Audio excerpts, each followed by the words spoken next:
Hello everyone, welcome to Nayra study. अब आप सब कैसे हैं? आई होप कि आप सभी अच्छे होंगे और अपनी स्टडी को कंटिन्यू कर रहे होंगे। फ्रेंड्स, आज के वीडियो लेक्चर में जो आपका सब्जेक्ट शैक्षिक प्रबंधन एवं प्रशासन हो जाता है, इसके राजन सीरीज के लघुत्तरीय प्रश्नों की सीरीज को कंटिन्यू करेंगे। सो आप लोग वीडियो को बिल्कुल भी स्किप ना कीजिएगा और वीडियो को लास्ट तक ज़रूर देखिएगा। तो चलते हैं आज की सीरीज का फर्स्ट नंबर क्वेश्चन देख लेते हैं। क्वेश्चन आपका हो जाता है, विद्यालयों के शैक्षिक प्रबंधन के अंतर्गत कक्षा कक्ष प्रबंधन व पुस्तकालय प्रबंधन को समझाइए। तो इसमें हो जाता है, शिक्षा कक्ष प्रबंधन का अर्थ होता है कि कक्षा कक्ष से संबंधित उपकरण और उनकी भौतिकी व्यवस्था से होती है। कक्षा कक्ष प्रबंधन कौशल शिक्षक के ऐसे व्यवहार हैं जिनके द्वारा शिक्षक शिक्षण अधिगम के लिए उचित वातावरण बनाए रखता है, जिसमें बच्चों का ध्यान बना रहता है। उसके बाद क्वेश्चन हो जाता है, यहाँ पे इसी में अभी है, अभी क्वेश्चन नहीं है आपका, ठीक है ना।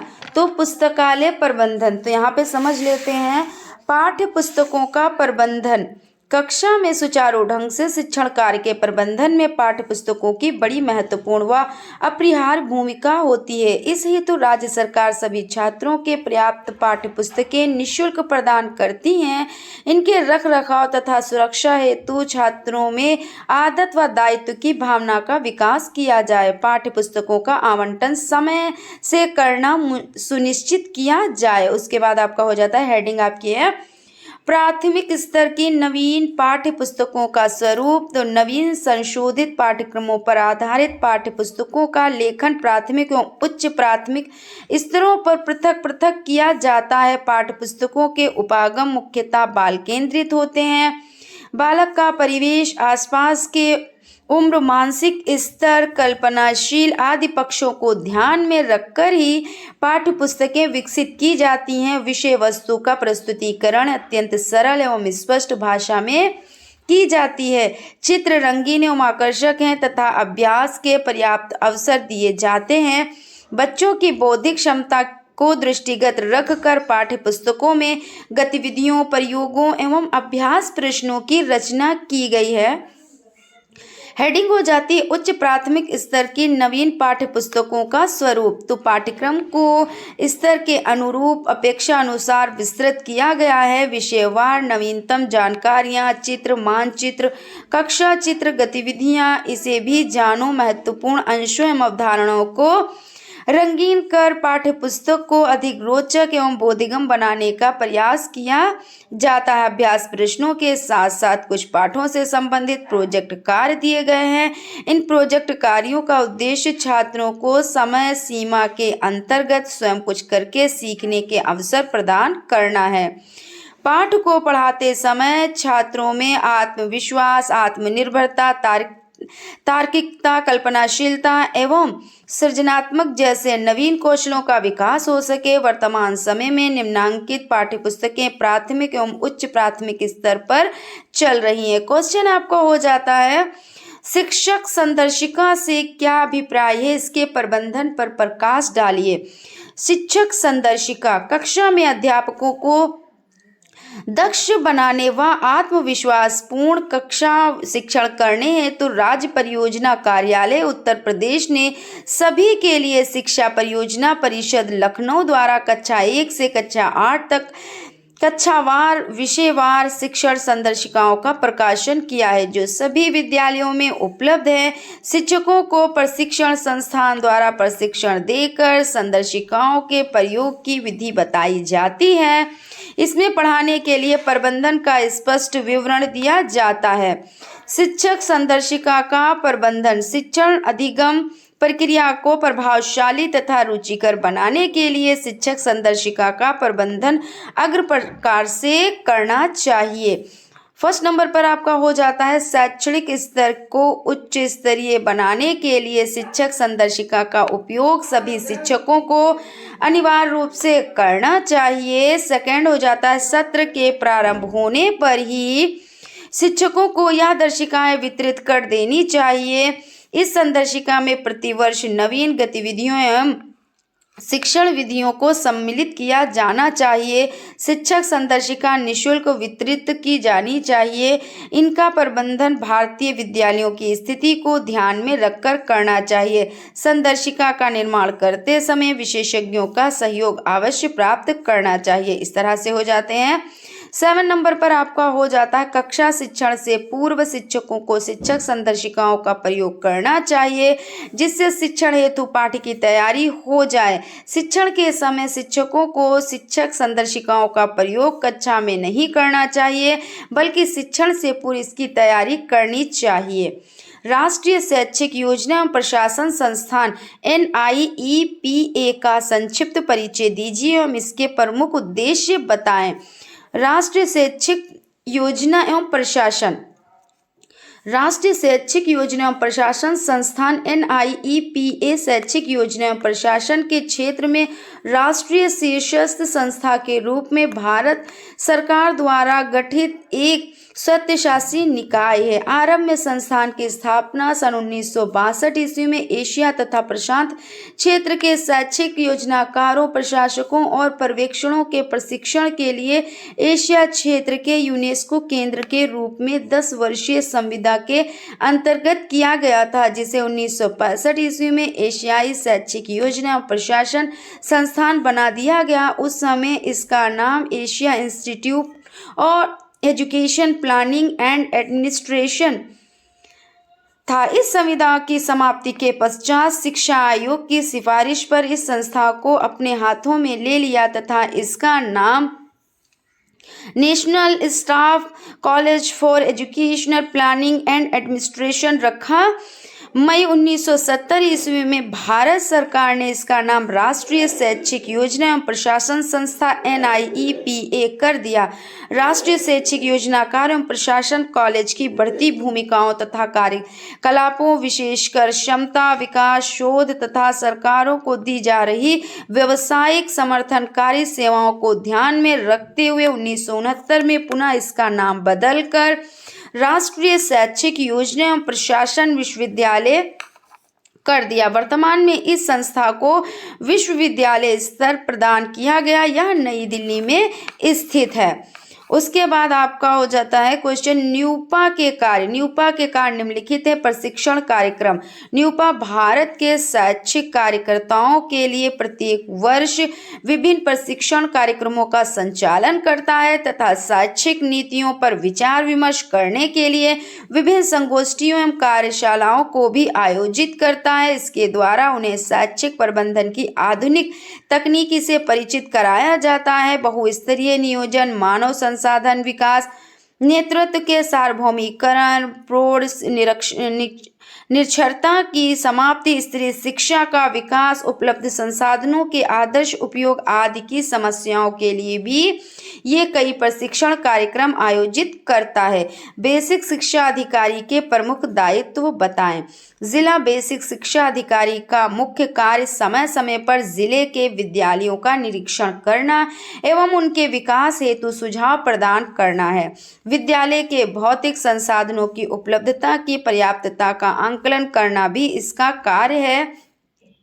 जिला बेसिक शिक्षा अधिकारी द्वारा जिले के किसी भी विद्यालय में रिक्त पदों का ब्यौरा दिया जाता है एवं रिक्तियों के लिए विज्ञापन दिए जाते हैं। जिले में शिक्षा की गुणवत्ता को बनाए रखने के लिए जिला बेसिक शिक्षा अधिकारी द्वारा अपने अधीनस्थों के कार्यों की जांच की जाती है। विद्यालयों के हिसाब किताबों की समुचित देखभाल रखना, राजकीय प्राइमरी, जूनियर एवं नॉर्मल स्कूल एवं मॉडल स्कूलों के वार्षिक प्रबंध का प्रस्ताव प्रस्तुत करना तथा निदेशालय के आदेश के पश्चात स्थानीय प्रबंधन स्वयं करना, इस तरह से हो जाते हैं। उसके बाद आपका क्वेश्चन है ब्लॉक संसाधन केंद्र BRC की संरचना एवं कार्यों का संक्षिप्त वर्णन कीजिए।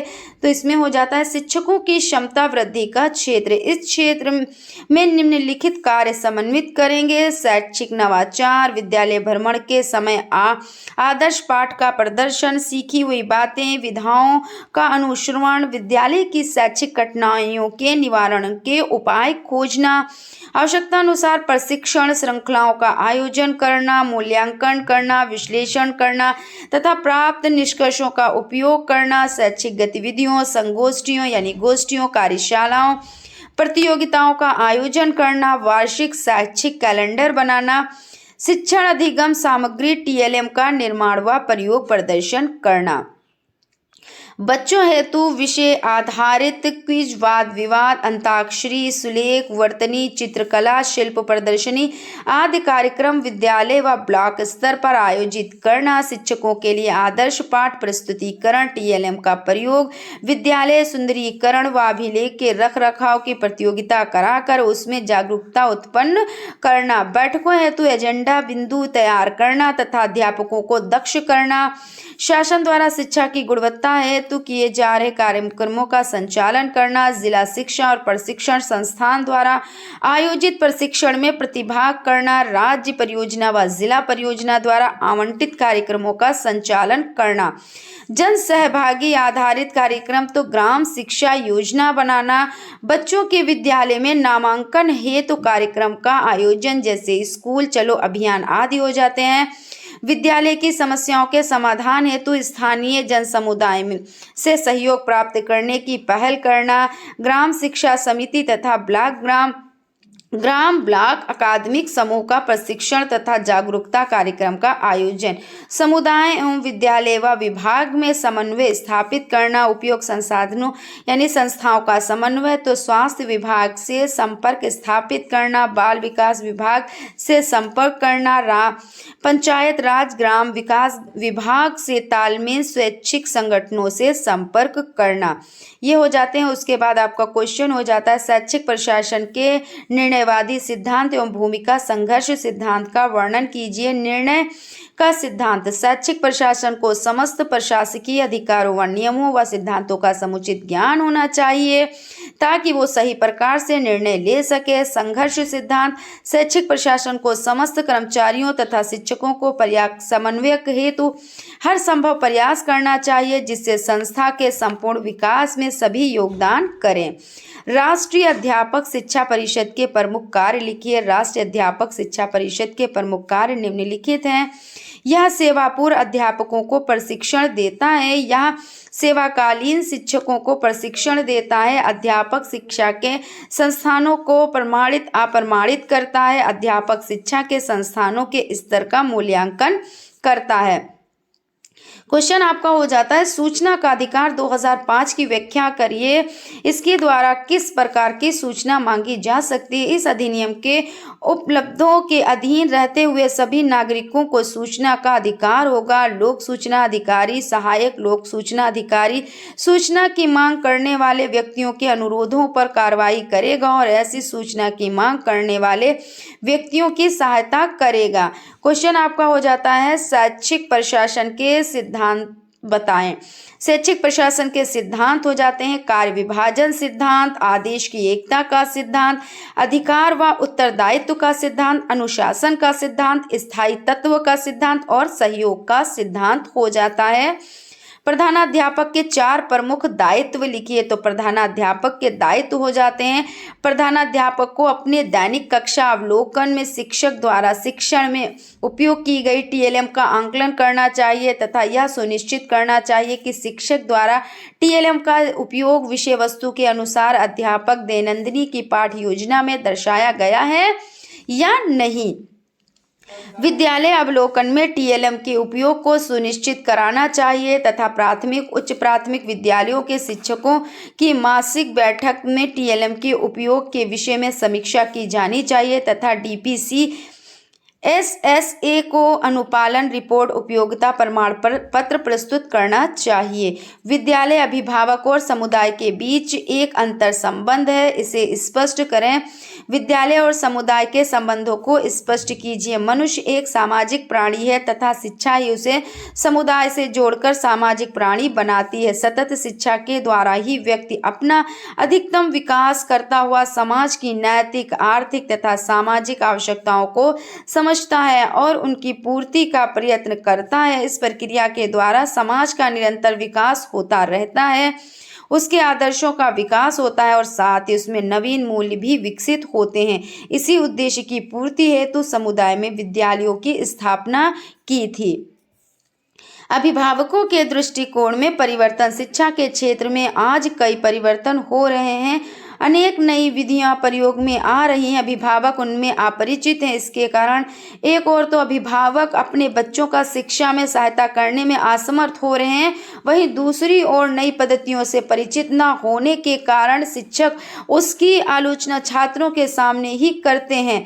इसका बुरा प्रभाव छात्रों पर, विद्यालय की व्यवस्था पर पड़ता है। अभिभावकों को शिक्षा की नई प्रवृत्तियों से परिचित कराने हेतु शिक्षकों और अभिभावकों का मिलना आवश्यक है। शिक्षक अभिभावक दिवस का आयोजन। वर्ष में एक बार शिक्षक अभिभावक दिवस का आयोजन किया जाए। इसमें समस्त अभिभावकों को आमंत्रित किया जाए, उनके समक्ष विद्यालय का प्रदर्शन हो, विद्यालय में जो कार्यक्रम चल रहे हैं उनको दिखाया जाए और उनका महत्व समझाया जाए। आदिकाल से ही विद्यालय संस्कृति एवं सभ्यता के रक्षक माने जाते हैं तथा उन्हें भावी नागरिकों तक पहुंचाते रहे हैं। विद्यालय की सुविधाओं के अभाव में बालकों को उन समस्त सुविधाओं से वंचित रह जाना होगा। विद्यालय समाज की जटिलता को सरल रूप से छात्र के सम्मुख प्रस्तुत करता है। समाज के रीति रिवाजों, परंपराओं, आदर्शों आदि में आवश्यक संशोधन करता है, उनका विकास करता है। समाज इसके बदले विद्यालयों का संरक्षण करता है और उन्हें संपन्न करता है। इस प्रकार हम देखते हैं कि अभिभावक, समुदाय और विद्यालय सभी एक दूसरे से अभिन्न रूप से संबद्ध है। सभी एक दूसरे के पूरक तथा पालक हैं। सीखने सिखाने की प्रक्रिया में वित्तीय प्रबंधन किस प्रकार सहायक है? तो उत्तम शिक्षा व्यवस्था शिक्षा विकास का एक आधार है और अच्छी शिक्षा व्यवस्था की शिक्षा की वित्तीय व्यवस्था पर निर्भर करती है। प्रशासनिक दृष्टि से शिक्षा वित्त दिन प्रतिदिन अधिक महत्वपूर्ण होता जा रहा है। शिक्षा वित्त का अर्थ है शिक्षक वित्त शैक्षिक उद्देश्यों को पूरा करने हेतु साधन है, साध्य नहीं है। ये सत्य है कि कार्मिक दृष्टि से अत्यंत महत्वपूर्ण होते हुए भी शिक्षा वित्त की अपनी समस्याएं हैं। शिक्षा संबंधी आवश्यकताएं संस्थागत विद्यालयों में लगातार बढ़ती जा रही हैं। इससे वित्त जुटाने संबंधी जटिलताएं भी बढ़ती जा रही हैं। शिक्षा के लिए धन किन साधनों से प्राप्त किया जाए और किन मदों में प्राथमिकता के आधार पर खर्च किया जाए, यह भी एक समस्या के रूप में उभरा है।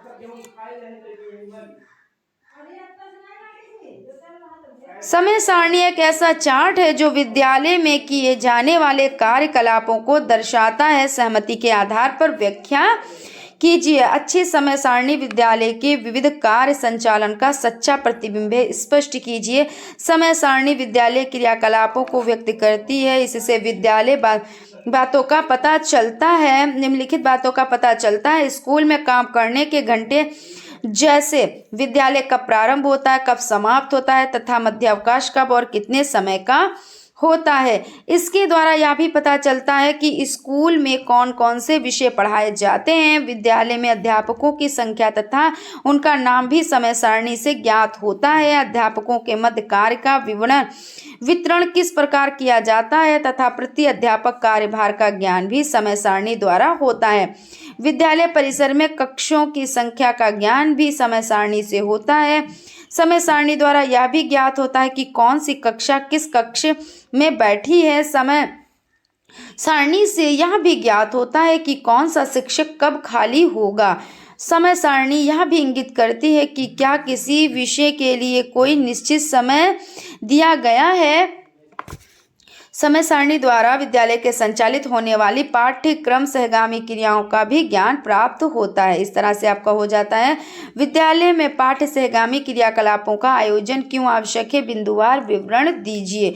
तो विद्यालय में पाठ्य सहगामी क्रियाकलापों के आयोजन का महत्व, मूल प्रवृत्तियों का संशोधन व परिमार्जन, नागरिकता के गुणों का विकास, सामाजिक भावना का विकास, अवकाश के समय का सदुपयोग, ज्ञान का व्यवहार प्रयोग, स्वयं अनुशासन बनाए रखने में सहायक, किशोरावस्था की आवश्यकताओं की पूर्ति, मानसिक स्वास्थ्य का विकास, शैक्षणिक महत्व, मनोरंजनात्मक महत्व, ये हो जाते हैं।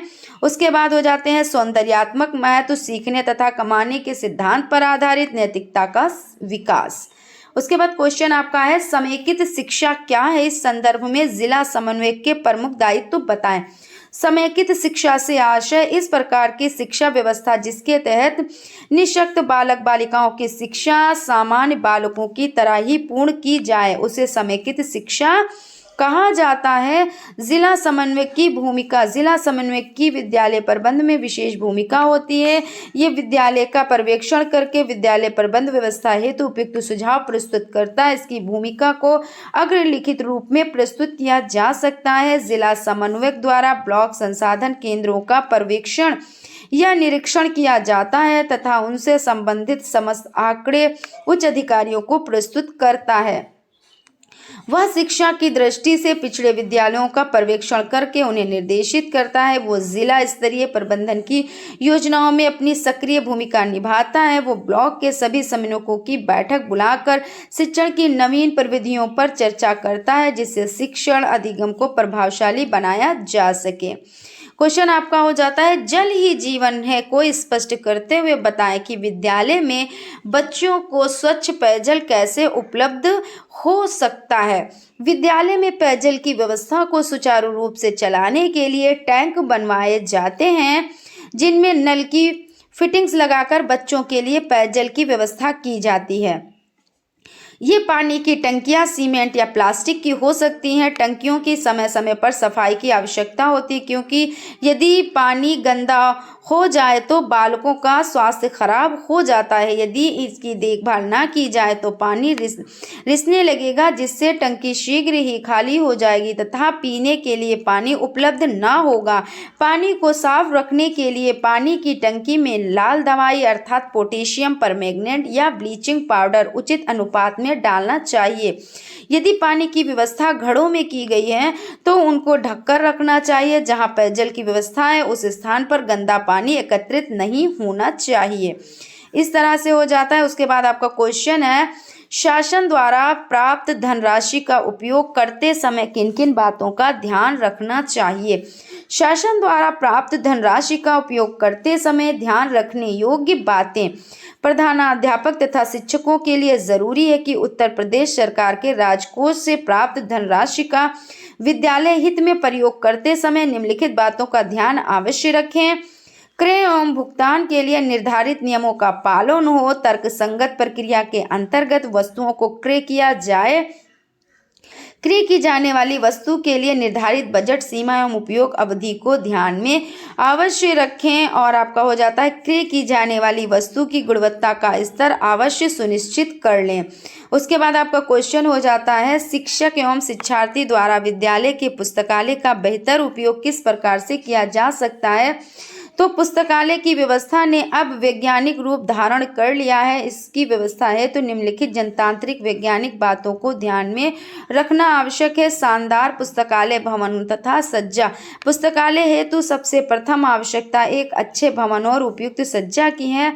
पुस्तकालय के साथ ही वाचनालय भी संलग्न होना चाहिए। प्रशिक्षित पुस्तकालय अध्यक्ष। उचित रूप से पुस्तकालय के संचालन के लिए एक प्रशिक्षित पुस्तकालय अध्यक्ष का होना आवश्यक है जो व्यवस्था का सुसंचालन कर सके।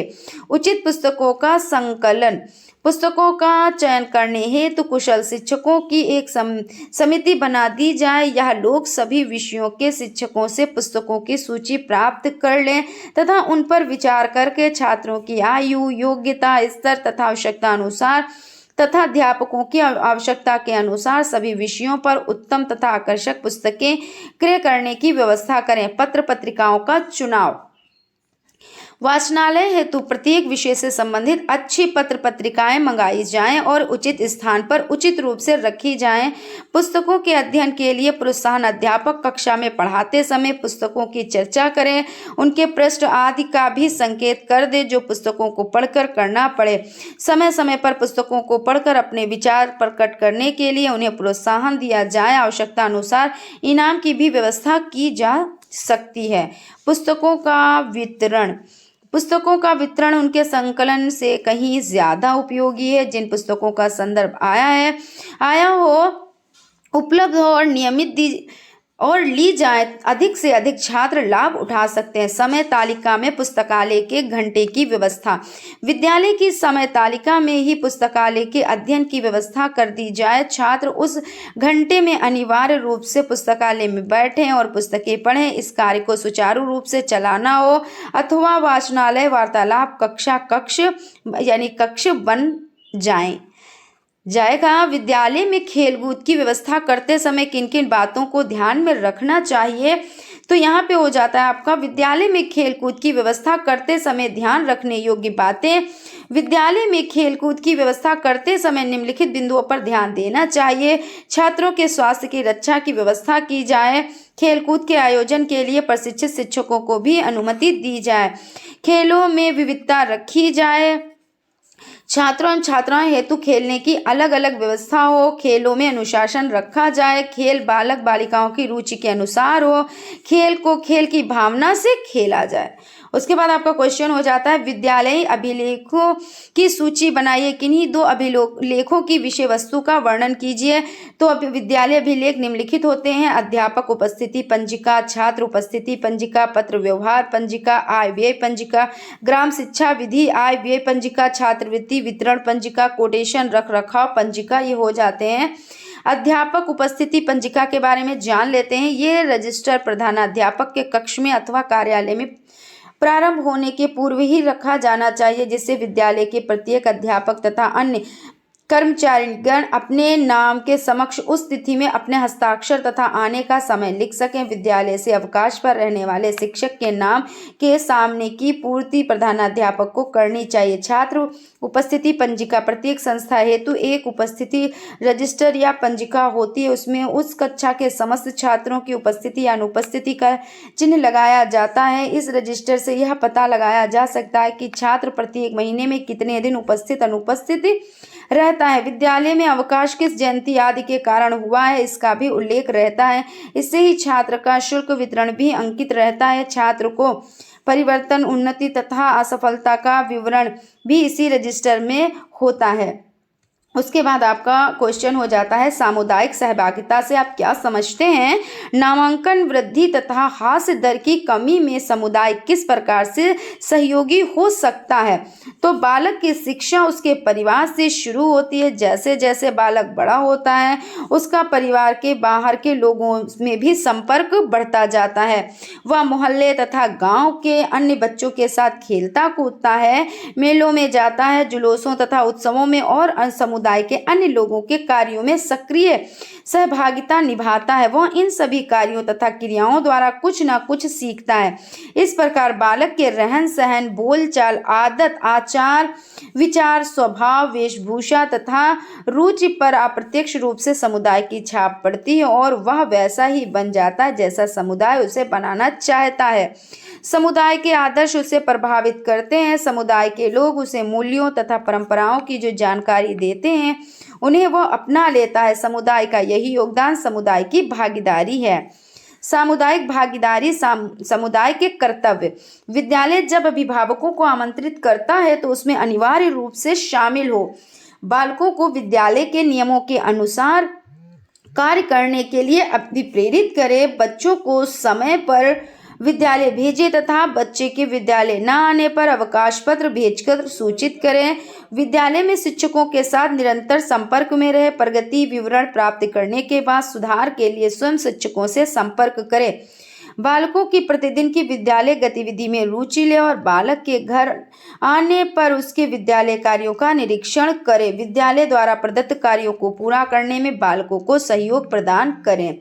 नेतृत्व का आशय स्पष्ट कीजिए। कार्य की सफलता में कुशल नेतृत्व की क्या भूमिका होती है? समाज में नेतृत्व का विशेष स्थान होता है। नेता के बिना समाज के विभिन्न क्षेत्रों में परिवर्तन ला पाना कठिन होता है। वर्तमान मान्यताओं ने शैक्षिक प्रशासन को सामाजिक नायकत्व का दायित्व सौंपा है। अब शिक्षा प्रशासन मात्र शिक्षात्मक गतिविधियों तक ही सीमित नहीं है, बल्कि शैक्षिक समस्याओं के समाधान के लिए स्थानीय पहल को गतिशील बनाकर उसे निराकरण के लिए मार्गदर्शन भी देता है। सामाजिक परिवर्तन के महत्वपूर्ण साधन के रूप में जहां शिक्षा एक और भौतिक साधनों के विकास का कार्य करती है, वहीं दूसरी ओर मानव संसाधन के समन्वय तथा संवर्धन तथा प्रगति का कार्य भी करती है। आज शैक्षिक प्रशासन में नेतृत्व के गुणों का पाया जाना आवश्यक समझा जाने लगा है। नेतृत्व शब्द को अंग्रेजी में लीडरशिप कहा जाता है, जिसका अर्थ है नेतृत्व प्रदान करना। यह नेतृत्व किसी भी क्षेत्र तथा दिशा में हो सकता है। आजकल नेतृत्व शब्द को प्रशासन से जोड़ दिया जाता है। यह माना जाने लगा है कि कार्य की सफलता में कुशल नेतृत्व की महत्वपूर्ण भूमिका